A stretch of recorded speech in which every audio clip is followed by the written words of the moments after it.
exploring. Let me bring in Ron Insana in the meantime. He's a financial journalist, author of the Substack Message of the Market. Speaking of markets, Ron, we're not seeing much of a reaction. Why do you think that is?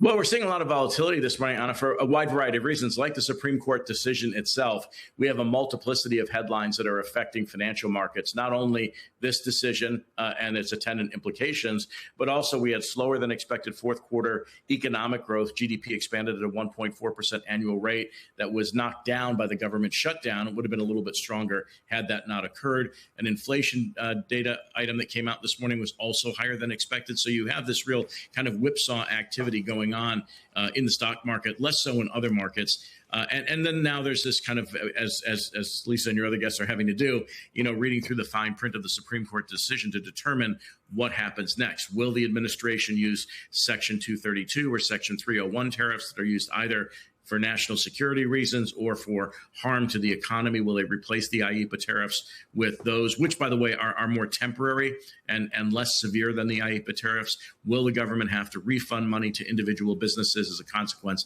How do they do that? So again, just like as you are all sitting there trying to read through this, the market's doing the same thing and really has yet to make, I think, reach a conclusion as to what it means overall. From my perspective, on the one hand, it's good news because if the tariffs were in fact rolled back, it would take some pressure off inflation. As you know, and the White House criticized this report just the other day, the New York Federal Reserve said that 90% of the cost of the tariffs that have been imposed under IEEPA have been borne by U.S. businesses and consumers. The White House was critical of that. Kevin Hassett, who's the president's top economic advisor, said those Federal Reserve economists should be disciplined from arriving at that conclusion, even though other people have arrived at the very same conclusion. Right. So it does reduce some pressure on inflation if indeed the tariffs were rolled back. But we'll have to wait and see, as you've all been saying, as to how the White House responds.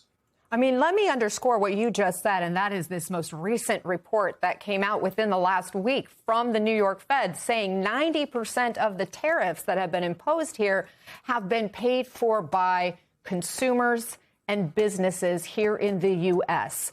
So what kind of a hit has the American economy taken because of this, Ron? And has the revenue generated lined up with what the president had been initially touting? No, I mean, at one point he got as high as $600 billion in annualized revenue from the tariffs. It's closer, we believe, to about $150 billion or so. It has had an effect on inflation, as stated.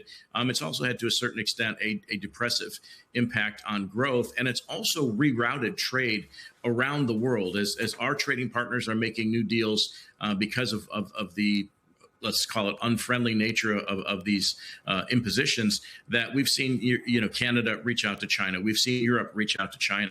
We've seen other countries try to form new trade alliances that either not fully exclude the United States, of course, being the biggest economy in the world, but become less dependent on it as a consequence of this. So there are a lot of moving parts here. And, again, it's affecting global trade flows.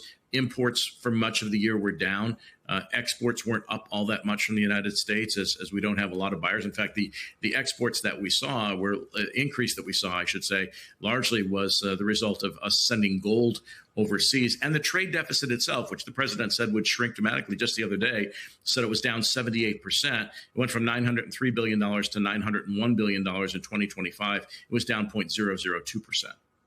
So, Ron, if there are refunds coming, and we don't know that, it sounds like, if that's going to happen, who decides who gets the refunds, and how complicated will it be to backtrack on all of this?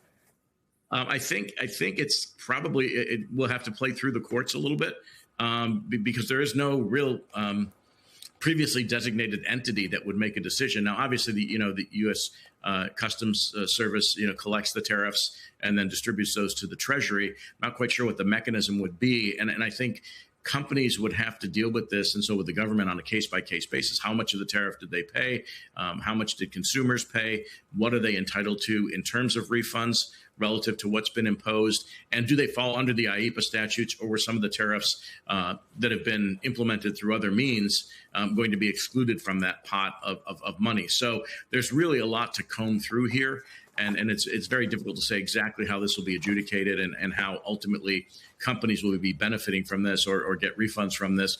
Consumers, very unlikely to see any of this coming back to them. I think that would be a near impossibility to determine how much each consumer paid in terms of excess costs for a wide variety of goods. And so how do you then, offer, $1.80 to a consumer or some number that they can't really be teased out in all of this. So businesses may get refunds. Again, if this is the way it works out, consumers probably won't see the benefit, except in the longer run, if the tariffs were to be removed, in which case prices could come down in some instances noticeably. Yet, Ron, President Trump has previously said if a president is not allowed to use tariffs, that will be at a major disadvantage against all the other countries throughout the world. That is a quote from him. Why would that be the case? Are we at a disadvantage?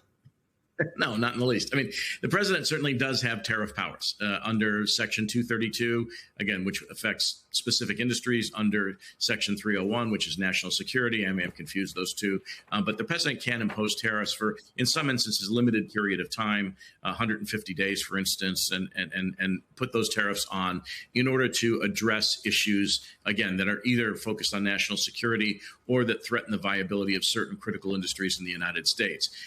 Temporary, they're not the same as the IEEPA tariffs or his attempt to use IEEPA to impose tariffs. And again, the president, with this kind of 19th century mentality about tariffs, has suggested on multiple occasions that this is an enormous benefit for the U.S. economy. We know from the growth rates, we know from inflation rates, that it's really not had a salutary impact on the U.S. economy. We know it hasn't done what the president said it would do, which would make us infinitely richer, that would pay down the debt, that would get the White House or the Treasury or Congress or whomever to send $2,000 tariff checks to every individual in the United States or something along those lines.